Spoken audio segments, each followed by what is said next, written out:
కొంచెం ఎక్కువ జోకిస్తే వాళ్ళకు తృప్తి, అదే కొంచెం తక్కువ ఉంటే అట్లా.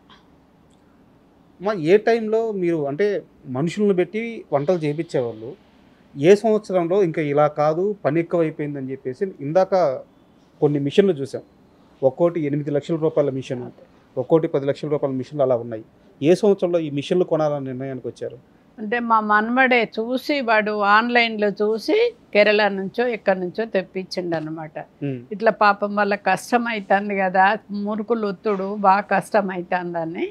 ఇప్పుడు గన్ని మురుకులు ఒత్తాలంటే వాళ్ళు ఎన్ని రోజులు కష్టపడ్డారు. పల్లీలు రాకిండ్రు కొన్ని రోజులు ఏంచినాక, కంచులు పెట్టి ఏంచిండ్రు కొన్ని రోజులు, ఏంచినాక రాకుడు ఏంచుడు. ఇప్పుడు మిషన్లు వచ్చినాయి, పల్లీలు మిషన్లో పోతే అదే ఎంచుతుంది, నువ్వులు అదే ఎంచుతుంది. బిజినెస్ పెరిగినా కొద్దీ మిషన్లు కొన్నాం. అట్లా ఒక ఆయన ఉండే వచ్చి చెప్పిండు, అమ్మ ఈ మిషన్ కొంటే మంచిది అని. అట్లా ఆయనకి చెప్తే ఆయన కొనుక్కొచ్చిండు. తర్వాత మా మనమడి కారపూసది, మురుకులది అక్కడి నుంచే, అదేమన్నా రిపేర్ వచ్చినా వాళ్ళే అక్కడి నుంచి వచ్చి చెయ్యాలి. ఇప్పుడు మిషన్లు కొన్నాక మనుషులు తగ్గించారా? మనుషులు తగ్గియలేదు, ఉన్నారు మనుషులు ఉన్నారు, కానీ బిజినెస్ పెరిగింది. రోజు కింద బిజినెస్ ఎక్కువనే అవుతుంది కదా మనకు. అట్లా అప్పుడు చేసిన దానికి ఇప్పుడు చేసిన దానికి చాలా తేడా ఉండే. ఇప్పుడు పల్లీలు మిషన్లు ఎంచుతూ ఉంటే మనుషులకు పని ఎంతో తగ్గింది కదా, అట్లా ఎక్కువ చెక్కలు చేస్తుండ్రు ఇప్పుడు. అట్లా మనము ఎంత డెవలప్ చేస్తే అంత బిజినెస్ పెరుగుతుంది. అప్పుడు కష్టపడ్డ దానికి ఇప్పటికీ, ఇప్పుడు మేము మిషన్లుగా 2 కిలోల సకినాలు చేసిన దానికి ఇప్పటికి ఎంత తేడా ఉంది.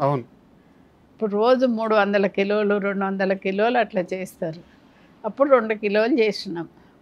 ఇందాక మీరు ఒక మాట చెప్పారు, చుట్టూ ఉన్న వాళ్ళు ఎవరైతే మా దగ్గరికి వచ్చి పని నేర్చుకొని బయటికి వెళ్ళి సక్సెస్ అయిన వాళ్ళు చాలామంది ఉన్నారు అని చెప్పారు. యాక్చువల్గా ఇది బిజినెస్లో అయితే డబ్బులు సంపాదించుకునే వాళ్ళు ఏం చేస్తారంటే ఫ్రాంచైజీలు అని చెప్పి బయటికి ఇచ్చేసి వాళ్ళ దగ్గర నుంచి లక్షలు వసూలు చేస్తారు. లక్షలు వసూలు చేసి వాళ్ళకు వచ్చిన లాభాల్లో కొంత వాళ్ళకి ఏదో ఇచ్చేసి వీళ్ళు డబ్బులు తీసుకుంటారు. ఇలాంటి ఆలోచన ఎప్పుడు చేయలేదా మీరు? ఎవ్వరి దగ్గర చేయలేదు. 15 రోజులైనా మధ్యాహ్నం భోజనం పెట్టి వాళ్ళని నేర్చుకోమన్నాం. మేము చెప్తే మీకు రాదు, ఉండి వాళ్ళు కొలతలు వేయంగా చూసి నేర్చుకోండి అని చెప్పినాం. కానీ ఎవ్వరి దగ్గర 1 రూపాయి తీసుకోలేము మేము. మీరే బయటకి ఇచ్చేస్తే ఇంకా చాలా డబ్బులు వస్తాయి కదమ్మా.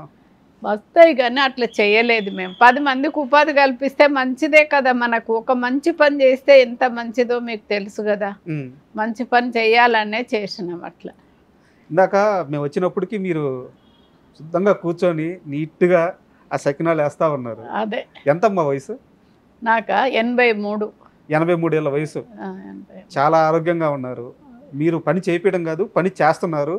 ఈవెన్ షాప్లో చూస్తే కూడా కౌంటర్లో కూర్చోవట్లా, మీరు లోపలికి వెళ్ళి పని చేస్తున్నారు. పని చేస్తా కౌంటర్లో కూర్చొని. నేను ఇంత ఆరోగ్యంగా ఉండడానికి కారణం ఏంటి?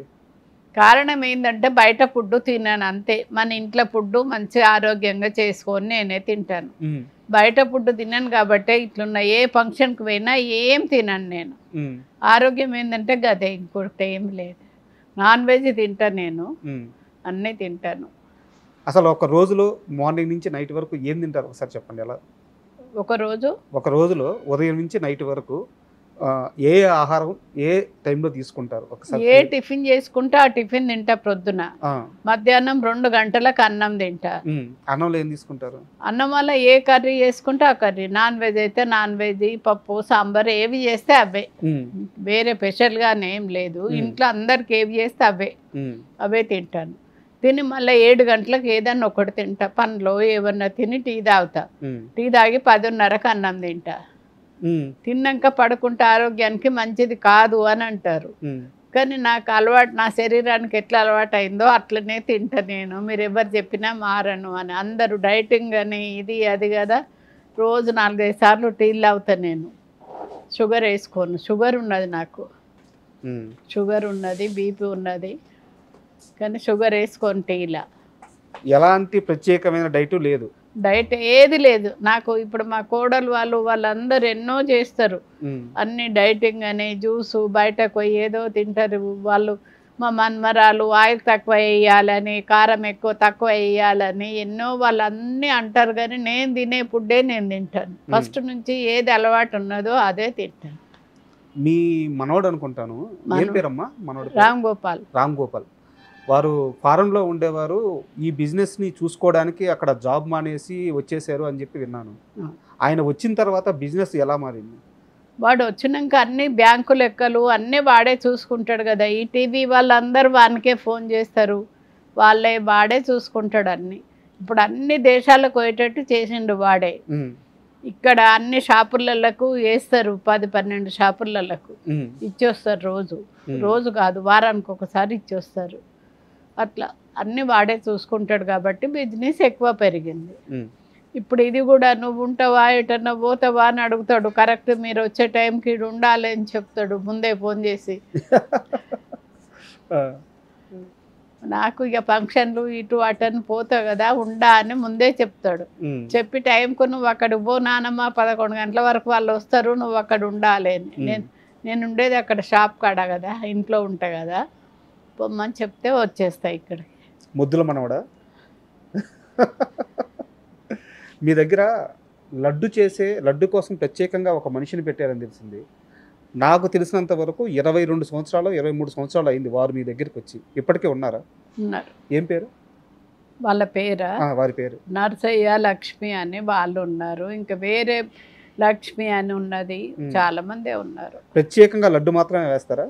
ప్రత్యేకంగా లడ్డు అని ఏం లేదు, అందరు చేస్తారు. లడ్డు బోంది అందరు కొడతారు, 4-5 కొడతారు. ఇప్పుడు నిన్న ఒక నువ్వుల లడ్డు కింటలు, పల్లి లడ్డూలు కింటలు, సకినాలు కింటలు అట్లా ఆర్డర్ వచ్చినాయి.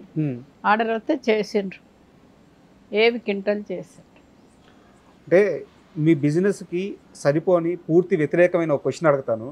మీరు ఒక బిజినెస్ ఉమెన్లా కాకుండా ఒక అమ్మమ్మలాగా, ఒక నాయనమ్మలాగా సమాధానం చెప్పాలి.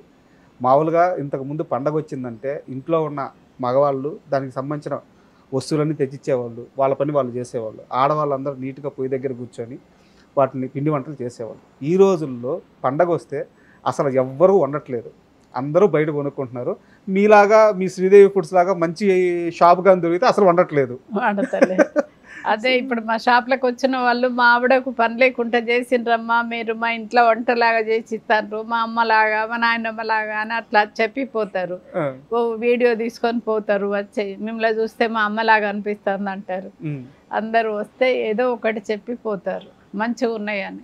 ఇలా వంట వండకపోవడం, పండగకి అందరూ కలిసి వంటలు వండుకోకపోవడం అనేది ఆ కుటుంబం మీద కానీ, ఆ కుటుంబ సభ్యుల మీద కానీ, వాళ్ళ అన్యోన్యత మీద కానీ ప్రభావం చూపిదా? చూపిదా? అందరూ మీ షాప్కి వచ్చి కొనుక్కోవాలా? ఏం మిగిలిందమ్మా 83 ఏళ్ళ వయసు, ఇకపైన నేను ఇంకా సాధించాలి అనే ఆశ కానీ ఆశయం కానీ ఇంకా ఏం మిగిలింది? నాకేం ఆశ లేదు, ఇదే మంచిగా నడవాలి, ఇంతమంది మెచ్చుకుంటారు చాలు సంతోషం. నాకు తెల్లారులైతే 100 మంది అమ్మ అమ్మ అని పిలుస్తారు, అంతకంటే ఎక్కువ కావాల్సింది ఏమున్నది. రోజు 100 మందికి భోజనాలు, 100 మందికి టిఫిన్లు, టీలు అవన్నీ ఇస్తున్నాం కదా. చాలుగా జన్మకు ఇంత కంటే ఎక్కువ ఏం కోరుకోను నేను. చాలు ఇప్పుడు ఉన్నది సక్సెస్ అయితే చాలు. మా మనమడు నువ్వు టీవీ కాడికి పో, వాళ్ళతో మాట్లాడు అన్నప్పుడల్లా పోవుడు వచ్చుడు అంతే. ఈ 30 ఏళ్లలో మీ చేతుల మీదుగా కొన్న ఆస్తులు ఒకసారి చెప్తారా? మేము కొన్న ఆస్తులు ఏంటంటే ఇవే. ఇక్కడ అక్కడ ఒక షాపు కూడా లేదు. మేము 5th ఫ్లోర్లో ఉండుంటే మేము 2-3 ఏళ్ళకు ఒక షాపు, 10 షాపులు కొన్నాం అక్కడ. 2 ఇండ్లు కొన్నాం, 2 బెడ్రూమ్స్ అక్కడ. అందులోనే సాయిదుర్గాలనే కొనుక్కున్నాం, 2 బెడ్రూమ్స్ 2 ఫ్లాట్లు. ఒకటి రెంట్కి ఇస్తాము, ఒక దాంట్లో వర్కర్స్ ఉంటారు. ఇప్పుడు ఈ ఫ్యాక్టరీ కట్టినాం, మాకు వేరే ఆదాయం ఏం లేదు కదా, అంతా దీని మీదనే కదా.